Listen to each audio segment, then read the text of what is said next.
Everyone, thank you for joining in. As you can see, a lot of nice, happy faces here. Welcoming you all today. I'm Kiva from Coacharya, and nice to see you all. As participants are coming in, I'd just like to share my screen to let you know what we're bringing to you today.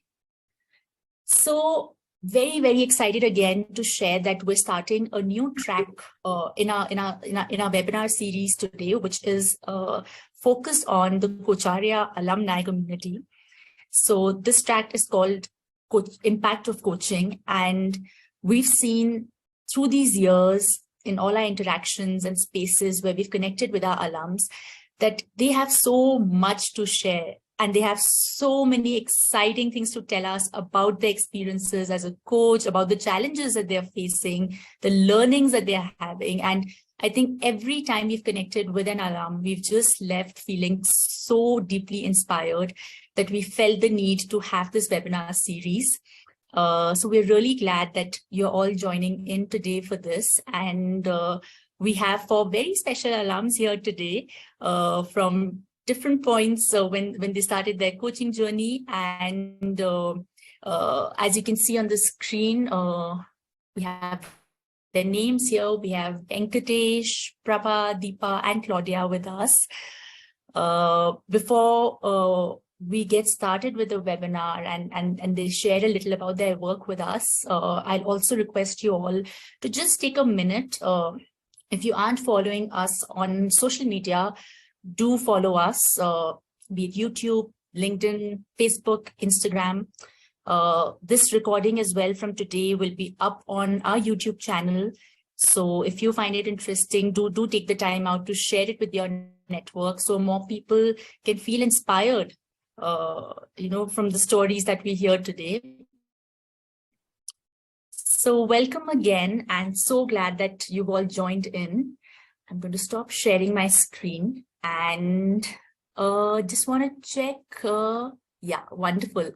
So welcome again. Before we get started with this, I'm going to actually ask all our lovely participants to actually use the Mentimeter and share with us where they're joining in from. I'm going to just take 10 seconds and share the link with you. All right, just give me a second. Okay.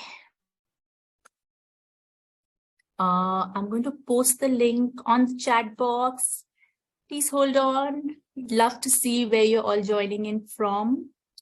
Please use this link to type out where you're joining in from, and I'm going to share my screen.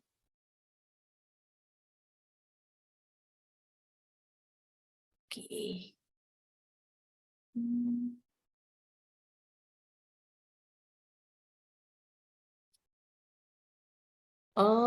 Can you all see my screen? I hope you can. Venkatesh, could you help me? Can you see the screen? Yeah, I can see the screen. Okay, wonderful. So we have a lot of people from India, a lot of cities, Pune, Chennai. We have people from Austria, South Africa. I saw Germany somewhere, Kenya, Hyderabad, Tamil Nadu, Kolar. Wow, amazing. People are not, I'm just seeing some comments on the chat, in the chat box. They're not able to see the screen. Oh, just a second. Let me just check that. I hope they can see the screen now. Yeah, right. Yeah. So a very, very interesting mix of participants from different parts of the world.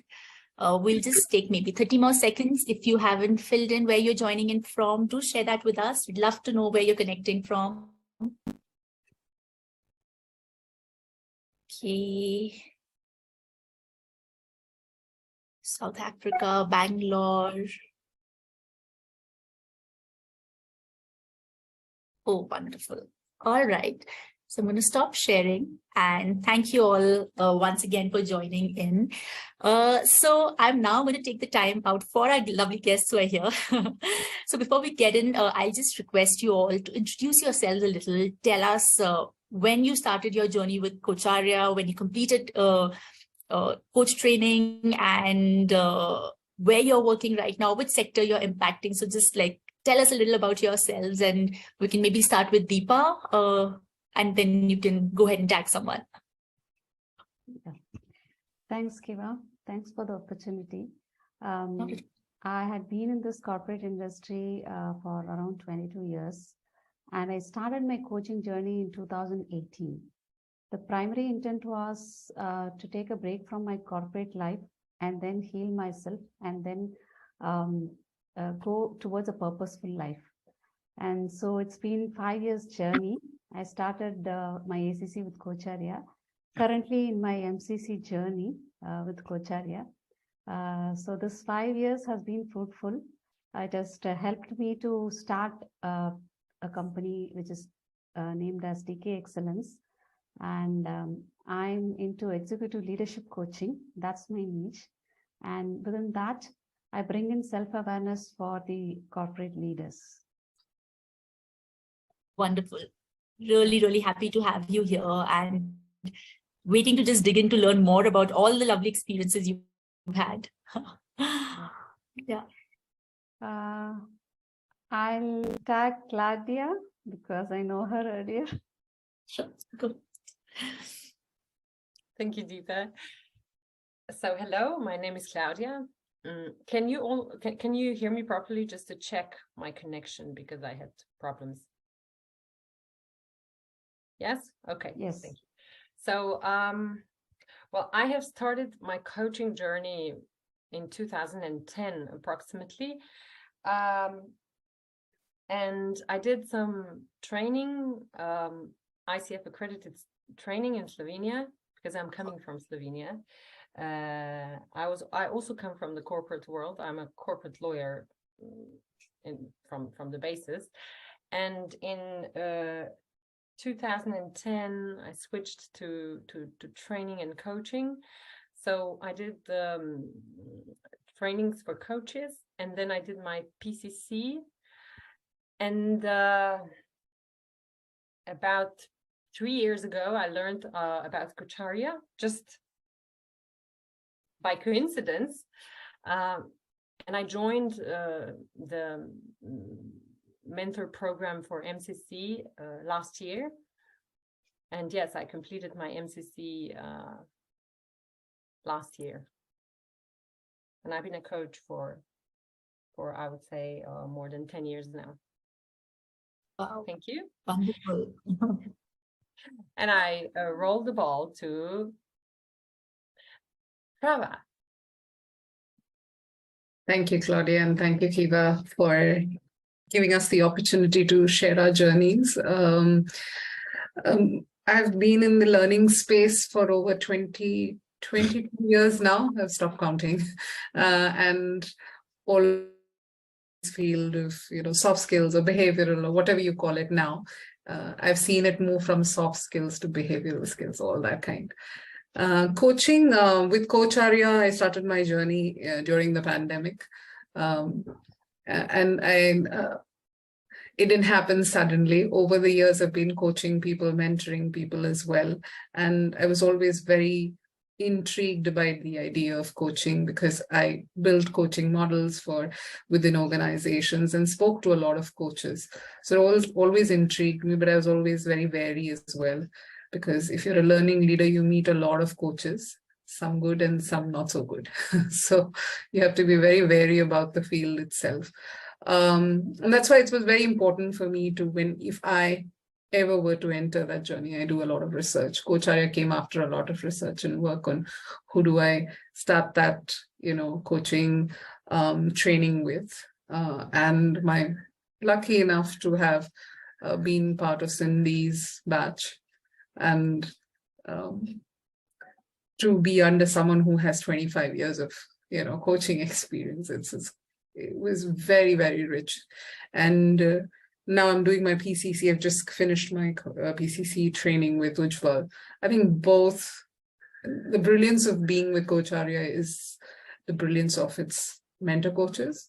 They are amazing. The kind of energy, the kind of knowledge, the wealth of knowledge and the depth of knowledge that they come from is very rare to find in the learning field. You find a lot of people with just surface level knowledge. All of the trainers at Coacharya have a lot of depth, and that doesn't come easy. So I think it's been a wonderful journey, and I'll pass it on to Venkatesh. Hi, good evening to all of you. My name is Prasad. I prefer to be called Prasad. I just superannuated about 4.5 months ago, after working for almost 4 decades in the pharma industry. Way back in 1983, I joined, and then I superannuated on August 31st, 2022. So I worked as a medical representative, as a frontline manager, and then as a training manager, and back to sales. Handling a big business unit across the country I've worked. And then again, I came back into the training and domain because that was my calling. Out of this 40 years, 25 years in line management and 15 years in learning and development. And I got enrolled into this coaching program in 2017, thanks to Ram Ramanathan. I owe a lot to him. So he's been my guiding force. And the person who coached me was Lenny Matthews. I owe a lot to her. And lastly, of course, Cindy, who did a great job in assessing me. So I got my certification in October 2022. 2017, it was, of course, pre-pandemic. So it was face-to-face program. So that's how my journey began. And I owe a lot to Coacharya because this is one particular institute which gives a lot of opportunity for us to hone our coaching skills. And they have a plethora of resources, depth of knowledge. So a lot of exchange of ideas. So that's the reason I would love to be a part of this particular platform. Thank you so very much.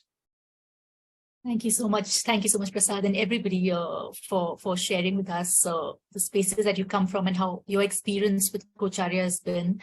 It's very interesting to hear that I think Prabha said that she's been involved while she was at work in creating coaching models. But I think for Deepa, Venkatesh, Claudia's from a completely different space altogether, like law, and I think Venkatesh, even for you, like hardcore corporate, right? So like, just to get us started, what is it that led you to get started with coaching?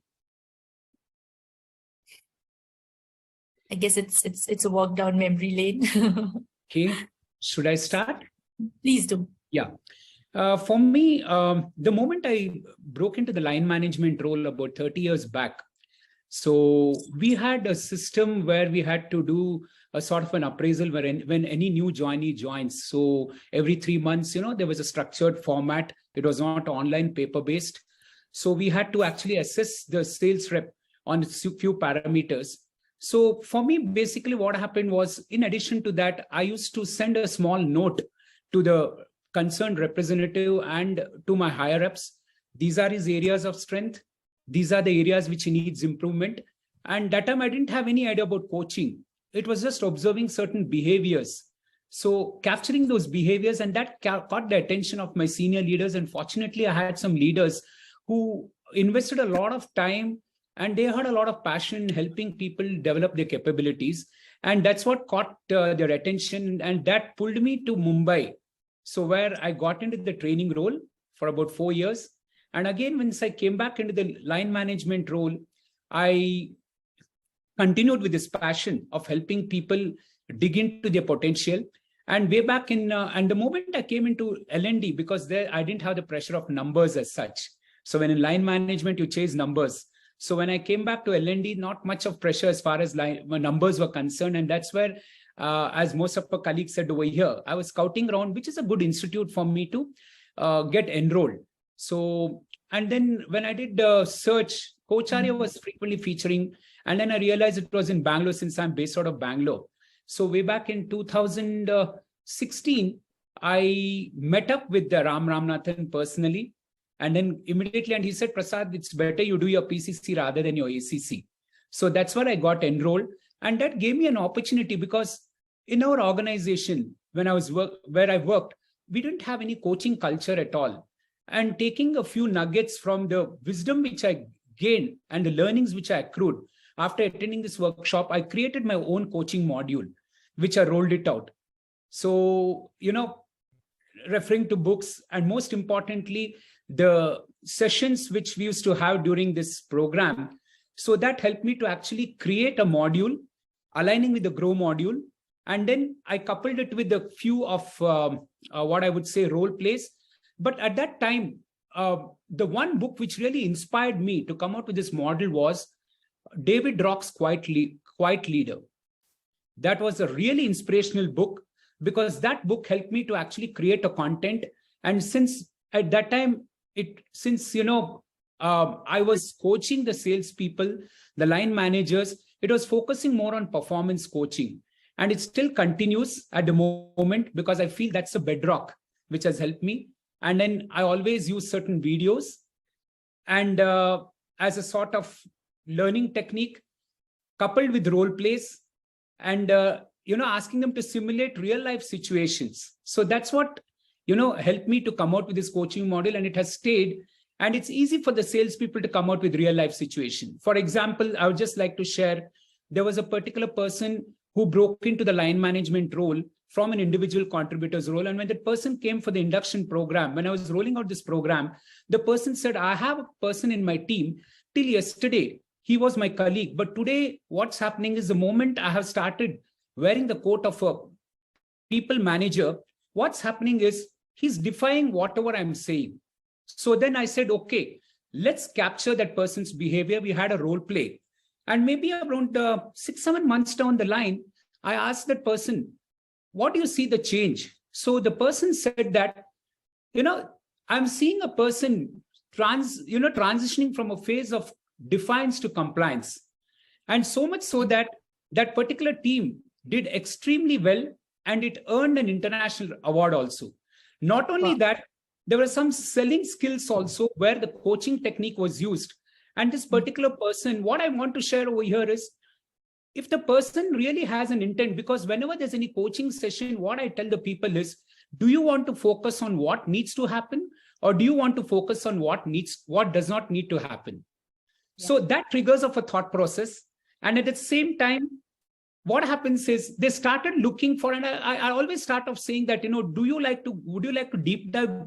Just look at the surface, look at the performance, label a person, or you want to deep dive. And that person's coaching feedback became a model across the organization. And today, so much so that there's a lot of autonomy in the team, and the people are self-reliant and they're go-getters, and continuously they have been hitting the numbers. So it's a really a heartening moment for me also. Wow. Yeah, I can sense it in your energy. And I think it's just wonderful how you connected all those dots. So I'll request Claudia to jump in now if she'd like to share with us. Thank you, Kiva. Well, when I came across coaching, I came, first of all, from a world of, corporations, corporate law, where you're telling people what to think and what to do all the time. And after that, when I went into the training, a trainer as well, in those times, we had different approaches, but they were all basically about telling people what to do, how to practice, how to think, all those kind of approaches. So when I got into coaching, I saw that this is so much more powerful, and that this is really the only thing that actually moves people, that really supports them to go from A to B, and to, as we heard from Prasad, it makes them self-reliant, it makes them self-empowering, and this is the only thing that people really need. So I was mesmerized and amazed, and for me, from that moment on, of that realization, it was clear. Wow. Wow. I can relate to that because I also went through my coaching foundation, and like when I now interact with people, it's the shift that you see in the other that I think stays with you, you know, and it's what coaching can actually do that cannot be taken away once, you know, you've experienced it. Thank you, Claudia. Deepa, would you like to go next? Thanks, Kiva. So to go back to the question of what got us into or got me into the coaching industry. I was in an IT corporate industry as a program manager, leading strategic initiatives, very much exhausted, stressed out, as like any other leaders in the corporate industry. At some point in time, I wanted to take a break and reflect on what am I doing here? How is it going to be impactful for others? And what is the purpose that I'm here? So I had a lot of questions coming up to myself. And that's when I just paused myself, took a step back, retired myself from the corporate industry, took a break for some time. And then I was doing my own research on what exactly would be my next step. And that's when this coaching came on my way. I should say it's a destiny that actually introduced me to coaching. Initially, it was for healing myself. And then it actually gave me a lot of empowerment to start on my own, to revisit myself and also live a purposeful life. So that's how I would say coaching has helped me, and in turn, me helping others through coaching. And I use seed growth model wherein we sow the seed and it grows at whatever time that each person might take for themselves. Some grow very early, some take their own time to nurture themselves, depending upon the environment. So as coaches, I feel that the deep exploration of our own self is the seed that we are actually sowing. And depending upon the clients, the growth happens. Beautiful. I think it's a beautiful reference. Yeah. Thank you, Deepa. Deepa, over to you. I'll keep it short. I think it's a mix of all the things that everyone said. I think we all have our own journeys, but somewhere it is a mix of all the things that people said. You get there organically at some point in your life. For me, I think because of being in the learning space and because of heading a lot of learning departments over the years with organizations, I've interacted with a lot of coaches. I've had the opportunity and the advantage of interacting with lots of coaches. And that gives you an insight into this beautiful world of coaching. And then to be able to do that at work and give it your complete 100%, you need to know the nitty-gritties.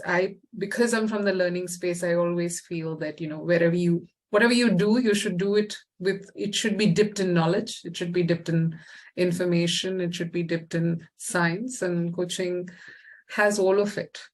And you should get it from the best. So I think that was my trigger, because it happened organically.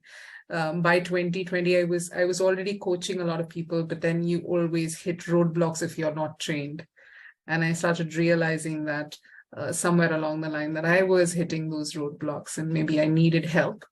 And Coacharya was the help I got. It has helped me grow as a person as well throughout my journey. So, yeah. Thank you, Prabha. And I think before I get into the next part, there are a few comments on the chat box. So I wanted to just share that. I observe Sunil says that the panelists come with a huge bag of experience, 2 decades to 4 decades, and the journey that they have covered ranging from 4 to 10 years. For an individual who has no big of experience, how long will it take to make a great living as a valued coach? Can I take that up? Sure. I've met a lot of coaches who have from a lot of corporate experience to no corporate experience, and if you have the right set of knowledge and skills, you can do well. And this question came up today in one of my team meetings as well, if we have to explore out and go on ourselves, how much time would it take? It would take, to be very honest, it would take at least a year for you to settle down and to once you've been trained to be able to settle down and get going. If you have no corporate background, at least a year and a half, and that's being as ambitious as you can. What I have seen as experience is most coaches, because the corporate experience gives you some idea into the kind of world that you want to get into. So if you want to get into executive coaching, if you want to get into, corporate related coaching, some bit of corporate experience really helps. But if that's not your field, there's a lot of need of coaches in the academic background, which is very less looked at in schools and colleges, which is one of the greatest demands at the moment. And there, I think a lot of the coaches go with zero experience in academics, but a lot of coaching experience. So I think understanding this journey for yourself is very important. Once you get in coaching, you get a very good idea, very good feel of where you are. That's the beauty of this coaching journey. It builds a lot of self-awareness that where you are and who you are. So that's a long answer to your short question, but that's what I would say. Claudia, I think she's raised her hand.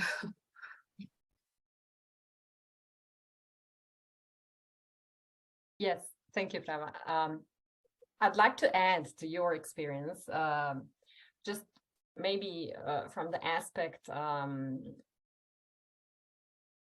I would see that, I'm not going to go into the cause and effect of corporate experience and becoming coaches, because that's for another panel. But I have seen, I know a lot of coaches who are not from the corporate background, and they're great coaches.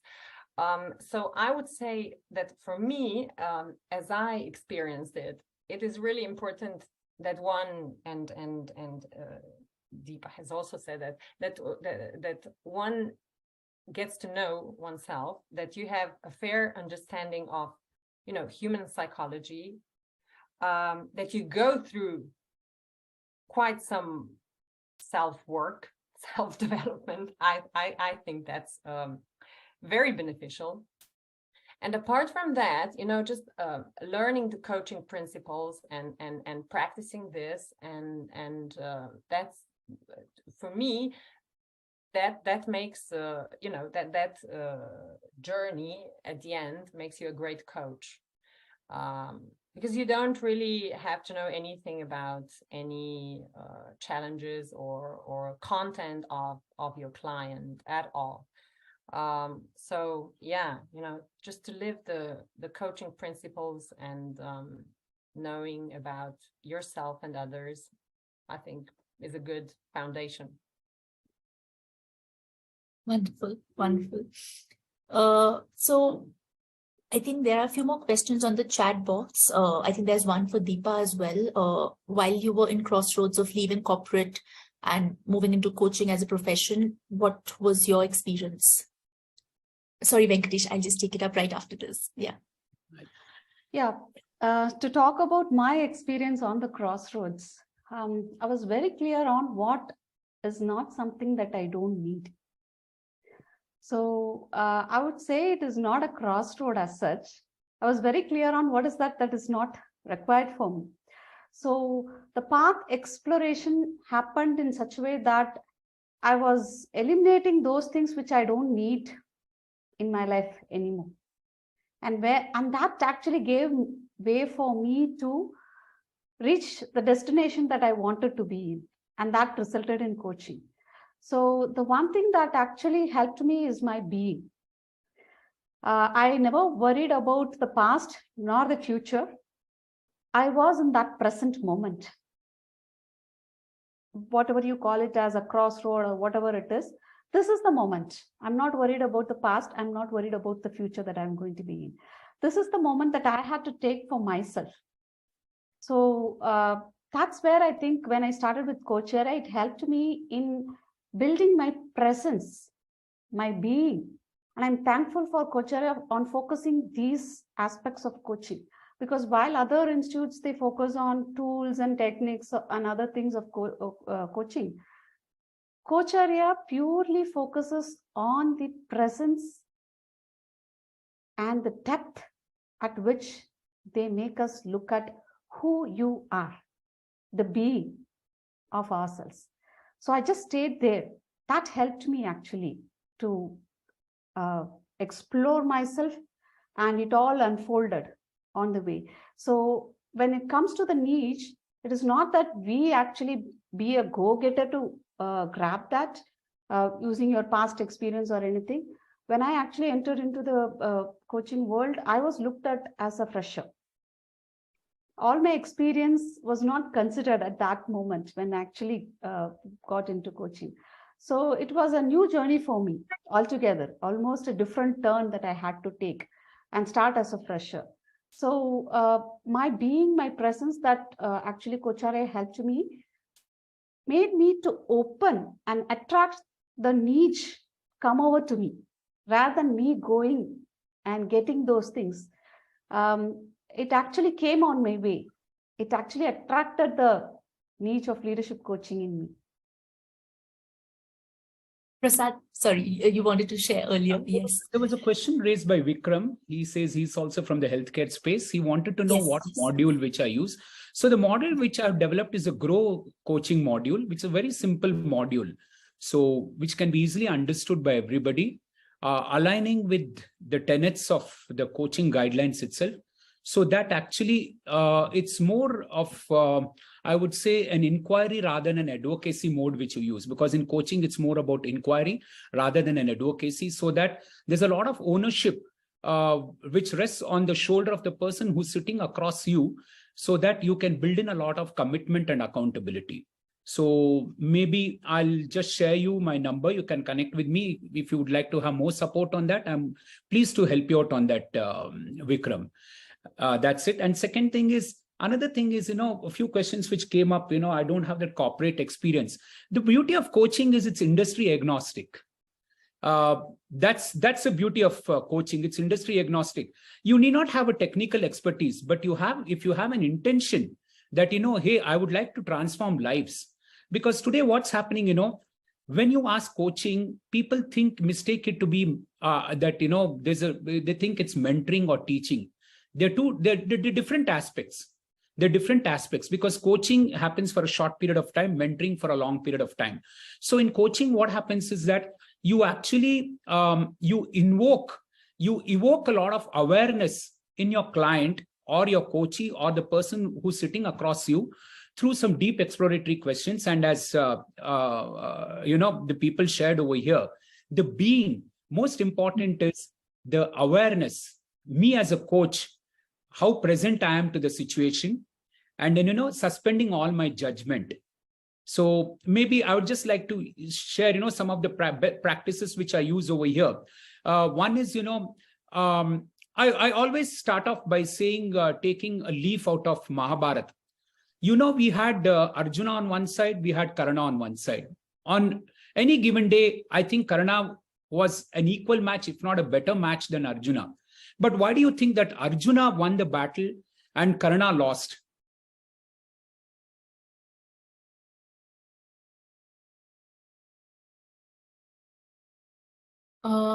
Prasad, we can't hear you. I think we lost him because it's frozen. The screen's frozen. Okay, are you able to hear me now? Yes. Yes. Yeah. So I'll just recap. So the difference was in the Sarathi. So here, what happened was Krishna always extolled the virtues and kept on telling you have in it, but what Shalya kept on telling Karna was, you're useless, you're bad, you are a misfit. So ultimately what happened was, having that, what we call it as unconditional positive regard, that is, taking the person as he or she is, as an inherent total human being, as a lovable character. So this is what, really helps me. So I started off with that, and then evoke a lot of curiosity by saying that don't tell your people what to do. So then they're puzzled. What do you mean by saying, I am a leader, I have to get things done, and you're telling me not to do, or you're telling me not to tell him what to do. So once the workshop is over, then it ends by saying, now you tell me, what is it that you learned? They say that, yes, we make him think. So that's one of the things. And I always start with the Pygmalion effect. The Pygmalion effect, and then take them to the Rosenthal experiment. So that, changes the mindset of a person, that look at the person as a person, who's got a lot of potential in him, and then go beyond the performance. Then you will find wonders happening with that person. That's one of the things which I normally start. I use that. And ultimately, at the end of the day, it's the intent. Do I have the intention to help that person in, helping him come out of the dilemma? Or do I want to only pin him down? The choice is left to the coach. So and you have to work with what the person brings to the table, not what I as a coach need to push or bound down the throat of the client. This is what, normally I practice this particular principle. Beautiful, beautiful. Thank you so much for sharing, Prasad. Yeah, that was very insightful as well, what you shared. So there's a question from Michelle here. She's asking if you could share an incident, any of you, while you were going through this journey that changed something in you. Any one particular incident, if anybody. Prabha, please go for it. And this is a very small little one. I was coaching one of my clients in this room, and pandemic has made that your kids are also around. And my daughter was in the other room. She is 11-year-old, and she was overhearing the conversation from the other room. After I had finished my client, because it was very clear, you don't disturb Mama when she's having her client conversation. So she comes into the room after the conversation, and she says, "Is this coaching only for adults? Can we do it for kids?" And that moment made me realize how powerful coaching can be. If an 11-year-old can realize the importance of it at 11. Funny enough, I talked about academics, and someone asked this question about academics, can we make it in academics? Yes, you can. A lot of need currently arises in academics, especially with the current generation that we're dealing with, the generation millennials and Zs and alphas. You will see the need for a lot of questioning that is happening, and they don't want to be told. They want to be asked, and you want to create thinkers. So yes, that moment, that was my aha moment for coaching. And that's when I realized this is what I want to do for a lifetime, because it makes difference in a lot of people's life. Not only just that client's life, but also my 11-year-old. So it made a huge difference. She said, "I want a coach too." So I said, "Sure, we'll get you a coach." That's beautiful. And I think one of the things that I also keep, because I was also associated with the education sector for a long time, was where is the space for children to just freely share whatever is going on, whatever they're experiencing, and as I went through coach training myself, I think that's what I experienced. That's exactly what adults need. That's exactly what any human needs, so it's beautiful to know about that, Prabha. So someone was saying that, is this a revenue generation? Yes, revenue can happen through coaching in academics. There's career coaching. There is coaching for kids to understand and just express themselves, like Eva said, in a lot of schools at the moment. Maybe not the traditional Indian CBSE, ICSE schools, but a lot of the international schools now hire coaches who do just pure coaching. So yes, it can be a revenue generating model also. Deepa, I have something to share with you, share with the audience to the question which you asked. Yes, as Prabha rightly said, after going through this, I'll not say it's a destination. After walking on this path and continuing to walk on this coaching journey path, it has brought about a lot of transformation in me, even when I'm chatting informally with people. So it is a coaching conversation which I have. It's more of curiosity which I show. So which brings out the people, it gives a lot of space. It gives a lot of space. Like, for example, a couple of weeks back, there were a few students whom we approached a few students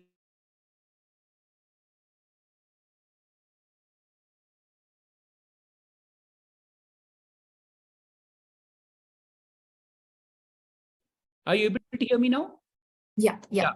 So it was basically an interview. So I thought, let me change it, make it more informal. Again, it's unstable. Are you able to hear me? Yeah. Yes. So instead of asking all the people to be interviewed one by one, so just ask them to be as free as possible.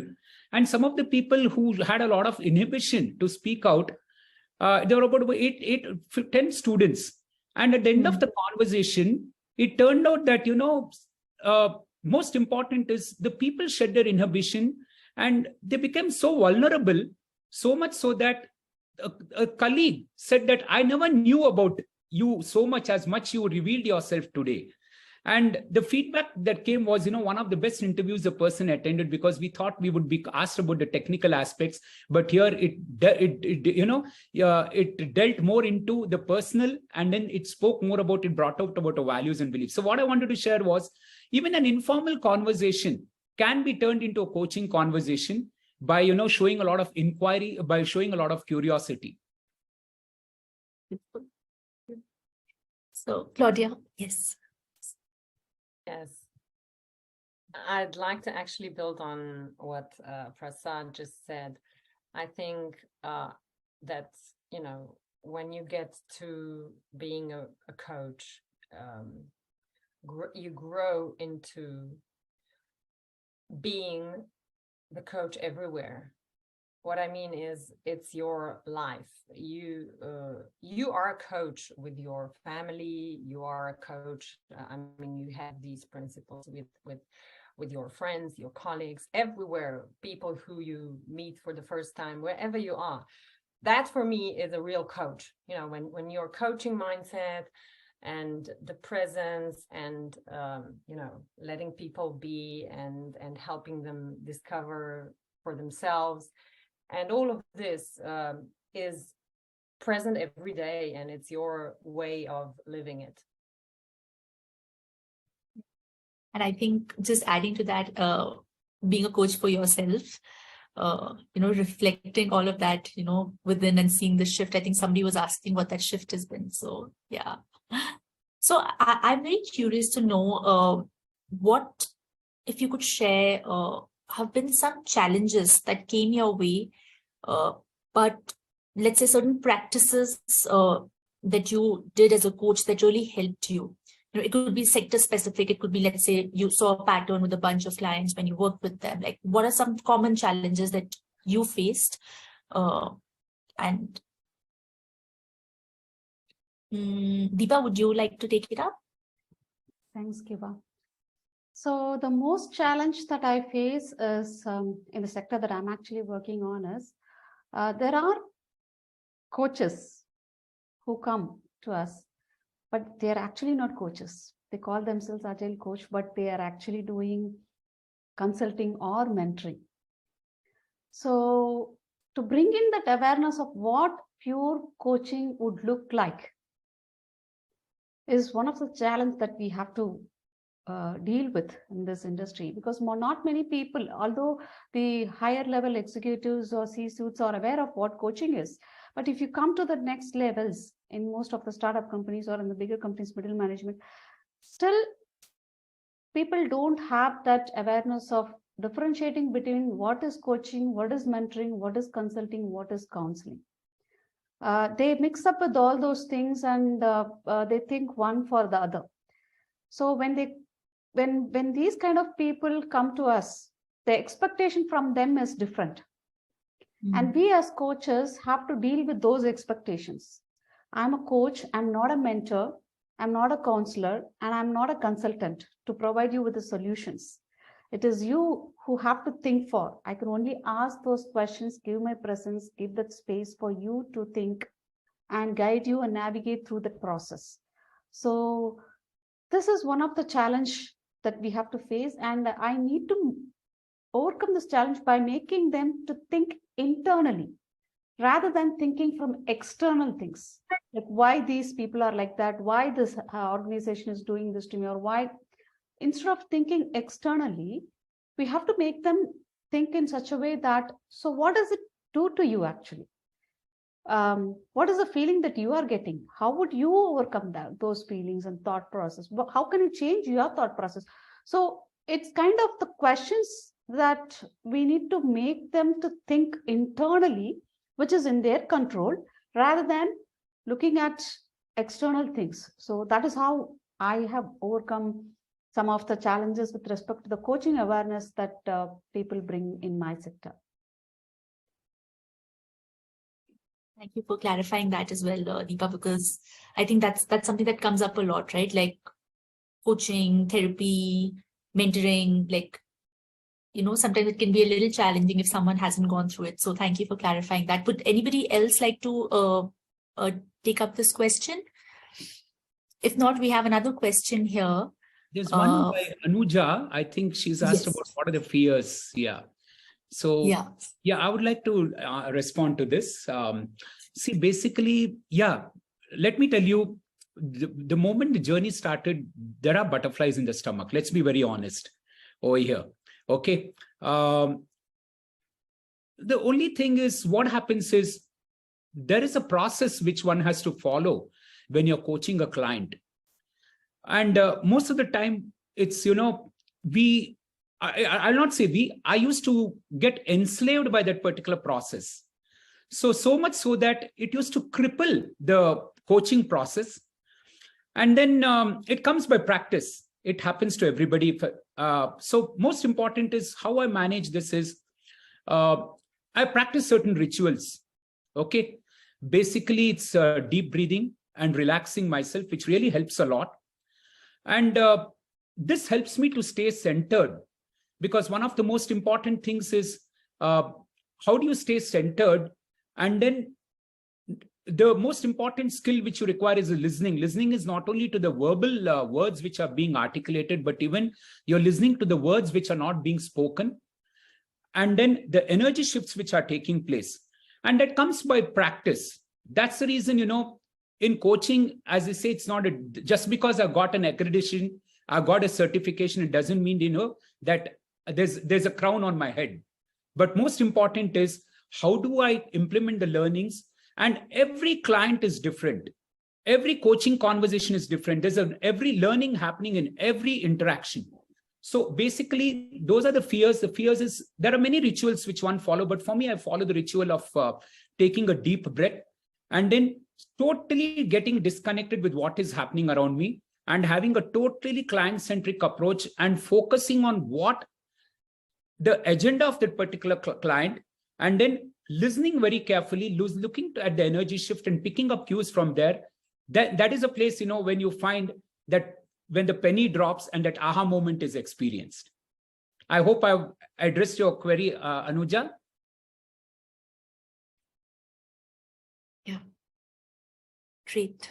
Thank you, Prasad. So I'm just quickly checking if we have more questions here. Yeah, I think there's one more question from, Claudia, would you like to take it up? Yeah. So how do you set and maintain boundaries with clients, right? And also when a session is heavy, how do you take care of yourself as a coach? Yeah. So this is one of the things where working on oneself brings results. I think that as a coach, we need to first learn how to set boundaries for others, for our benefit. That's one of the learning journeys. At least for me, that was my experience. I needed to learn that because before that, I was, all displayed, all open.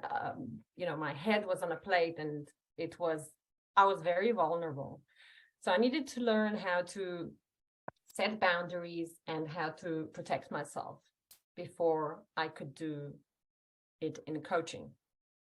And as well, the same thing is true for, when a session is heavy, that means that you're not only being empathic, but you're being sympathetic. You go into the same place as your coachee goes, which should not happen often. You got to train yourself to, again, protect yourself and to be able to maintain that distance. because you cannot help or support people when you're in the same bad place, right? That's not mine. I heard that years ago, and it is really true. It is true for anyone, even for your kids when they're in a bad place. You cannot help them when you're in the same bad place. So you need to learn how to maintain that presence and being a little bit in a distance, but still very empathic and very present. I'd like to add, I've fallen in the trap of getting into feelings, calling my mentor coach frantically in the middle of a session saying, I cannot do this. This is crazy. This person is crying loudly.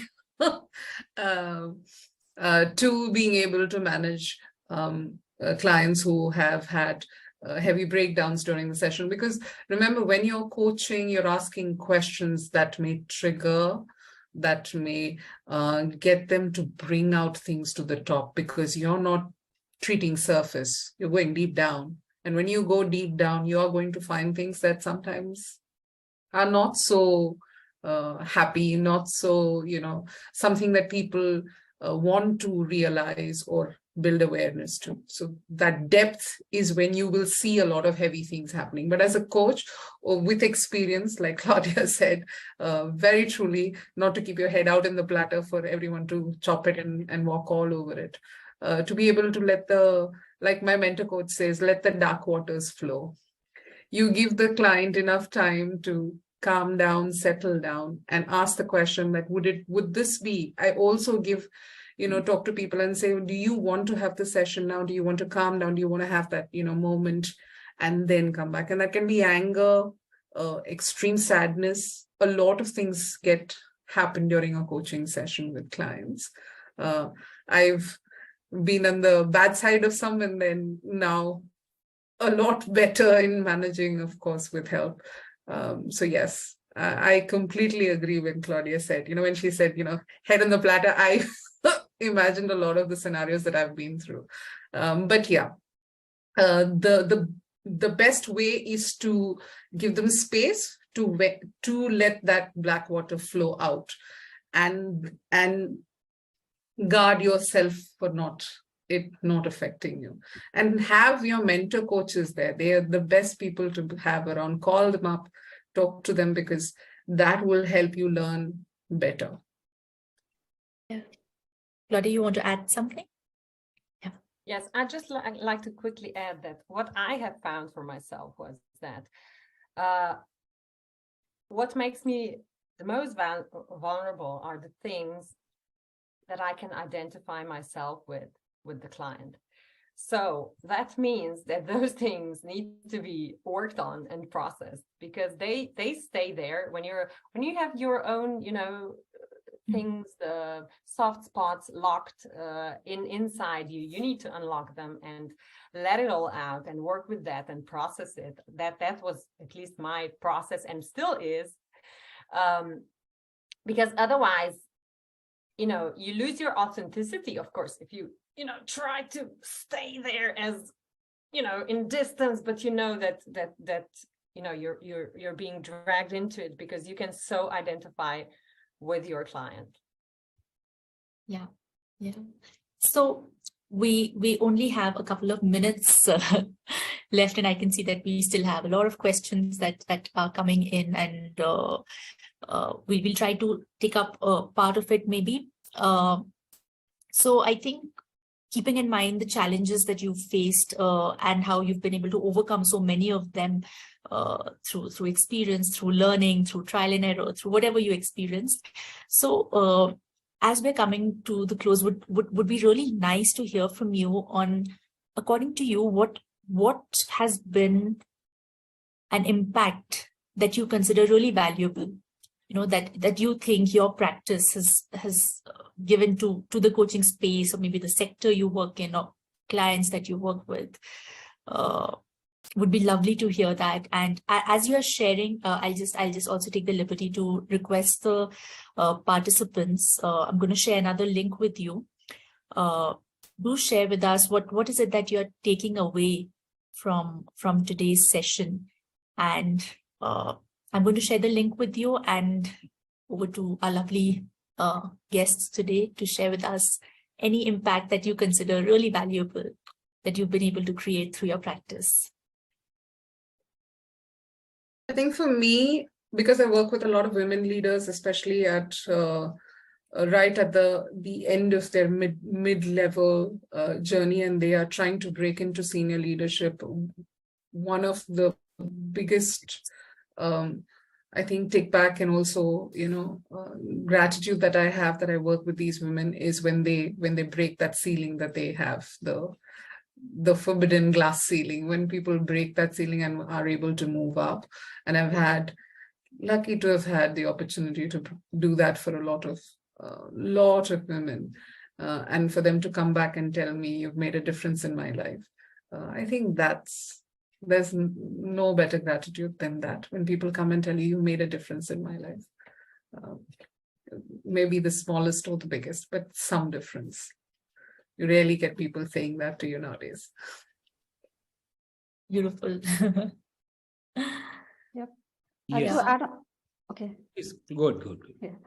So to add on to what Prabha was mentioning, the biggest impact that I would say is people who are feeling stuck, reached saturation, are getting the clarity on what is their next step in the career growth or in their personal life. Once they get that clarity, coming over and overcoming the dilemmas that they have, they are able to make that better decisions for their own life and career, living a purposeful life. That seems to be very impactful. Becoming aware of our own self, transforming ourselves as an individual, and helping others also transform, creating the triple effect is something that is very impactful. Beautiful. Prasad? Yeah, the impact is, when I have a conversation, they expect me to give the answer. So I just say that, let me park it for a moment. And when the process starts, and I evoke that awareness amongst them, and then at the end of the session, they come back and I find, they're totally transformed and the energy shift taking place. And they say, yes, I have found a solution to my dilemmas. So that's the biggest, impact which has been created. There are several stories, which of course, due to paucity of time, I may not be in a position to answer over here. Many people caught in the horns of dilemma, either this or that, caught at the crossroad. But at the end of the day, they find the tools for themselves, and they use those same tools to untie the knots. And then they say that I have found an answer, and they come back and they say that, I'm empowered. They don't use the word empowered. They say that, I have found an answer to my problem. So that's the biggest impact. And I think as people shared over here, it's that, the transformation which takes place, it's not at a transaction, it's the transformation. And and there are many people, who have actually, who are written off, they have actually, embarked on another career. And that's the power of coaching, I would say. That's the power of coaching. Beautiful. Claudia? So I work with a lot of engineers in the corporate world, being team leads or key people, and engineers are very rational. And when they come to coaching, they don't really know what to expect. They expect anything, but not coaching principles. So at first, when we go, okay, so what would you like to, accomplish in this session or get for yourself or whatever, they're like, okay, wow, I don't know, and then gradually, from session to session, they actually learn all the principles of coaching by just being the coachee, setting goals, thinking about themselves, everything, exploring, raising awareness. And so for me, it was so rewarding when these people then afterwards give feedback that it was really great for them and what has changed for them, etc. And then they spread it around, and then their colleagues come, and the HR says to me, okay, well, I have 3 more people who would like to, be coached because they heard it's really a good process. That for me is, Wow. That's wonderful. I think I think in all of you shared, it's that shift that happens within a person. I think that stays with them, and I think that's the impact that coaching creates. And let's see what the participants today are sharing with us about their takeaway from the session. So very interesting. Internalized coaching, evoke awareness, feeling encouraged, letting the dark waters flow. It was an insightful experience, connecting with the mentor coach. So a lot of different kinds of learning. Thank you so much, everyone, for joining in today. Special thank you to our guests. I think I'm feeling so energetic and pumped up after listening to all that you've shared, all the wisdom, all the learning, and you've been so open and vulnerable in sharing the experiences that you've had and the changes that coaching has had on you and the impact that you've created. And we are so inspired by everything that you are doing each and every day for individuals or for the sector that you're a part of. So thank you so much for taking the time out today. And thank you so much to all our lovely participants as well for joining in, for keeping the chat box really, really busy and engaged throughout. So as we are closing out, I'm going to just take one last minute to share with you what we're bringing to you next week. Next week is our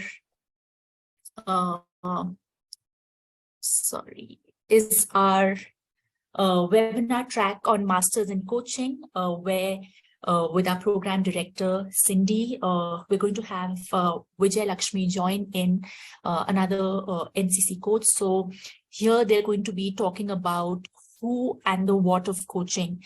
So as we know, coaching is a holistic approach, that focuses on the whole person, including their physical, mental, and emotional, spiritual well-being. So in this space, we're going to discover and explore, both Cindy and Vijay Lakshmi in an interactive session, explore the who or the whole person and what of the client, and refer to what the client wants to accomplish through the session. So in this session, you'll learn how to maintain responsiveness to and be curious about who the client is and what the client is saying and offering, how to demonstrate masterful partnering with the client, and partnering with the client by inviting and allowing them to choose what happens in the session. So it's going to happen at the same time, 9 to 10 p.m. Next Wednesday.